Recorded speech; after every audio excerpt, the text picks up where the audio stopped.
de Paula, que já no primeiro, segundo jogo deu uma iludida, mas para mim é muito comum, não serve para ser titular do Inter. O Inter tem um grupo inflado, né? Eu não acho que o Inter tenha problemas em quantidade, mas o Inter tem problema em Qualidade. qualidade. O meio de campo tem muitas opções. Vamos lá. Bruno Henrique, O Pesolano joga normalmente com 2 volantes, né? Uma dupla de volantes. Vamos contar quantas opções ele tem. Conta comigo, para ele escolher 2.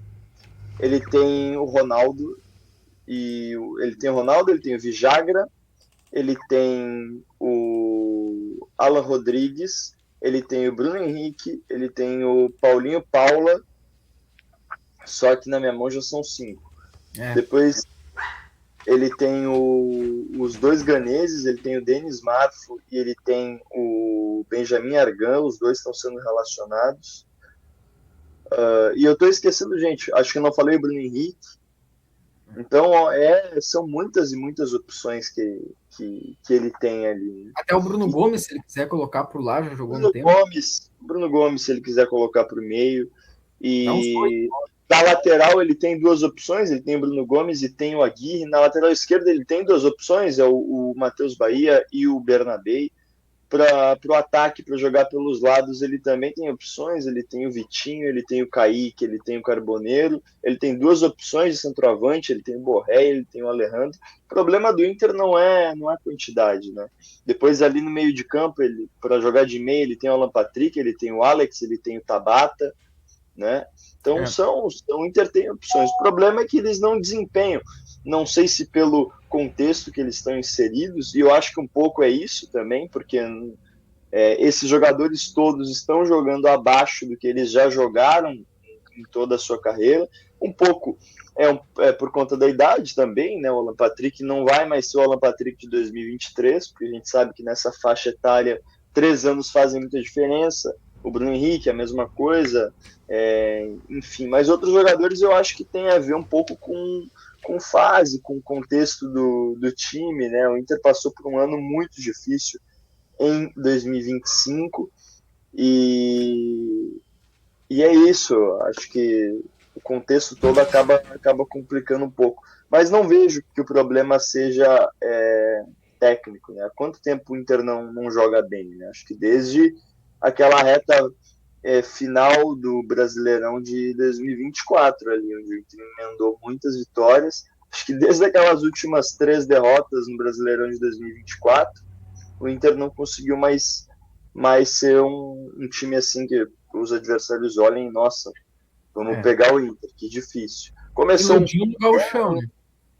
No Gauchão, mas logo em seguida no Brasileiro já sentiu dificuldades também, fez aquele bom jogo na estreia contra o Flamengo, mas depois já se atrapalhou um pouco, perdeu para o Atlético Nacional lá na Libertadores, começou a desandar, daqui a pouco foi aos trancos e barrancos, foi avançando, mas uma hora não deu, o Roger caiu, e desde então o Inter não consegue mais desempenhar.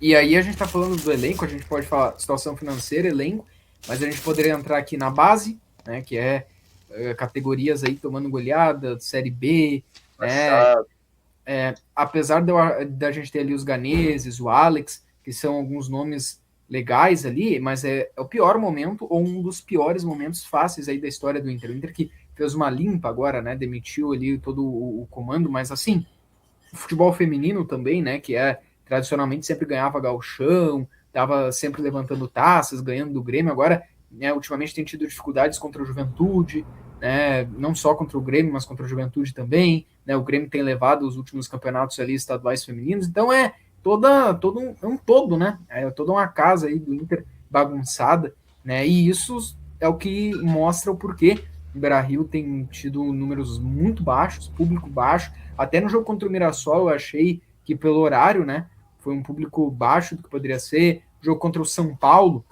em outras épocas, o Inter e São Paulo lotava, mesmo sendo quarta-feira, 7 da noite. Né? Podia ser menor do que um domingo de tarde, mas ia um número maior. Lucas, não digo nem lotar, mas o público do Beira-Rio, olha, tem sido menos de 20 mil pessoas, olha, sei lá, há 10 anos atrás, por Inter ter menos de 20 mil pessoas num jogo no Beira-Rio, era assim, pegou o Ipiranga, Ou um jogo gauchão, ou um jogo num horário muito ruim, ou com muita chuva.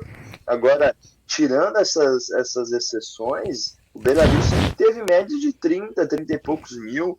E não precisa, eu falei 10 anos, mas a gente pode ir agora. 2018, 2019, o Inter teve bons públicos e com times com peças piores, né? 2018, ali voltando da Série B, o Inter tinha um time limitadíssimo, só que era um time que sintonizar, mas vocês podem acompanhar no YouTube, CBN Floripa. Eu apareço, eu fico mais no portal, né, postando, escrevendo notícias, mas eu entro praticamente todo dia. Em algum momento do dia eu entro lá na rádio com os meus boletins, né? Eu vou lá, gravo um boletim de alguma notícia e eles vão, de uma, duas notícias, e eles vão veiculando ao longo do dia, né?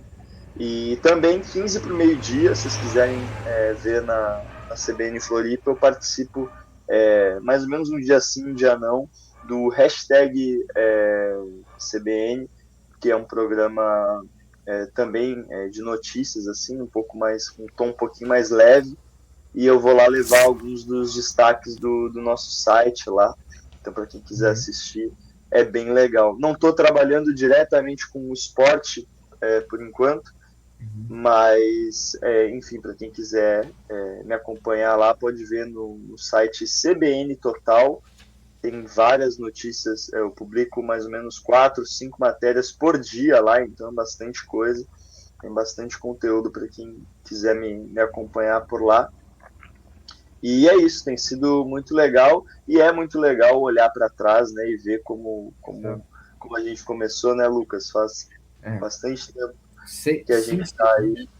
É verdade. loucura